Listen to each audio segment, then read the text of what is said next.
আজকের ভিডিওতে থাকবে আমি আমাদের দোকানটা সকালে কিভাবে ওপেন করলাম স্টেপ বাই স্টেপ আপনাদেরকে দেখাবো। তো আমি রেডি হয়ে বাসা থেকে 7:30টায় চলে আসলাম। এসে হচ্ছে প্রথমে দোকানের গ্রিলগুলো খুলে দিলাম। তারপর একটা হচ্ছে টাকা পাঠানোর যে সাইনটা সুন্দর করে রাস্তার মধ্যে বসিয়ে দিলাম। এরপরে দরজার লক খুলে দোকানের ভিতর ঢুকে পড়লাম। এদেশে সব দোকানে গ্রিল থাকে না, এটা আপ টু ইউ। আপনার পছন্দ মতো মালিক থেকে কনসেন্ট নিয়ে তারপর হচ্ছে আপনি দোকানের সামনে গ্রিল দিতে পারবেন, যদি ওরা অ্যালাউ করে। যাই হোক, এবার আমি সবগুলো কোলার লাইট জ্বালিয়ে দিলাম। তারপর আমি সবগুলো কম্পিউটার অন করে দেব। এটা ছিল সানডে আমরা হচ্ছে সকাল 8টায় খুলি, অন্যদিন সকাল 7টায় দোকান খোলা হয়। তো আমি হচ্ছে 7:30টায় চলে আসছি। এসে হচ্ছে আমি দোকানটা রেডি করে নিচ্ছি। এখন আমি চলে আসলাম, এখন সব কম্পিউটার অন করা হয়ে গেছে, আর কোনো টেনশন নাই। এবার হচ্ছে আমি চলে আসলাম আপনার হচ্ছে মপ দিতে।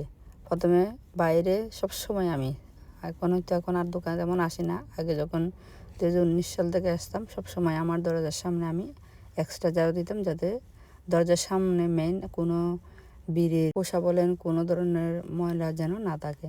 তো এইভাবে পুরো দোকানটা আগে সুইপ করে নিলাম, তারপর দোকানটাকে মপ দিয়ে দেবো। এর মধ্যে চলে আসলো কাস্টমার।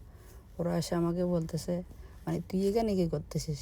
মানে ওরা তো আমাকে সচরাচর অনেক দিন দেখে নেই। তো দুষ্টামি করতে চারিদিকে একজন কাস্টমার আমাকে, এই যে ট্রাস্টটা ফুল হয়ে গেছিলো, ও আমাকে হেল্প করতেছিল। গতকালে যিনি কাজ করছেন উনি হয়তো ব্যস্ত ছিলেন, এই জন্য ট্রাস্ট দুটোটা ভিতরে বাইরে একদম হেভি ফুল ছিল। তো এই কাস্টমার আমাকে হেল্প করে দিচ্ছে, আর ভিতরেরটা আমি নিজেই করে নিলাম। আপনার দোকান যত পরিষ্কার পরিচ্ছন্ন থাকবে, যত অর্গানাইজ থাকবে, দেখবেন দোকানের একটা সৌন্দর্য, ভিতরে ঢুকলে একটা মাইন্ড ফ্রেশিং কাজ করে। তো এদিকে সুন্দর করে ট্রাশ ক্যান বসে দিলাম, আর এই জায়গাটা হচ্ছে মানুষ লটারি খেলার জায়গা, এটাকে হচ্ছে একটু সুন্দর করে মানুষ পরিষ্কার করে দিলাম। তারপর পুরো দোকান 2বার করে মপ দিয়ে দিয়েছিলাম। আমি সাবান পানি দিয়ে মপ দিয়েছি, তারপর হচ্ছে মানে আবার নর্মাল পরিষ্কার পানি দিয়ে আবার মপ দিয়েছিলাম। আর আপনি যদি দোকানের মপটা যদি রাত্রে দেওয়া হয় তবে খুব ভালো, কিন্তু আমাদের যখন একজন করে কাজ করে সময়টা পাওয়া যায় না। যাই হোক, আজকে যেহেতু রবিবার অনেকটা ফ্রি সকালবেলা, তাই আমি দিয়ে দিচ্ছি। আমি দোকান ওপেন করা থেকে মপ দেওয়া থেকে সবকিছু করে নিতে আমার প্রায় 2 ঘন্টার উপরে লেগে গেছিল, কারণ মাঝে মধ্যে কাস্টমার আসছে, কাস্টমারকে হেল্প করতে আছে।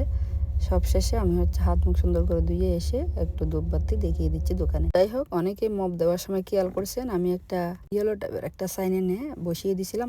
এটা যদি না দিই, কেউ যদি স্লিপ খেয়ে পড়ে যায় তাহলে অনেক বড় বিপদ হতে পারে। ওরা যদি উপরে সিটিতে যদি কমপ্লেন করে, তখন মানুষের আমাদের দোকান সু করতে পারে অথবা বড় একটা ফাইনও করে দিতে পারে।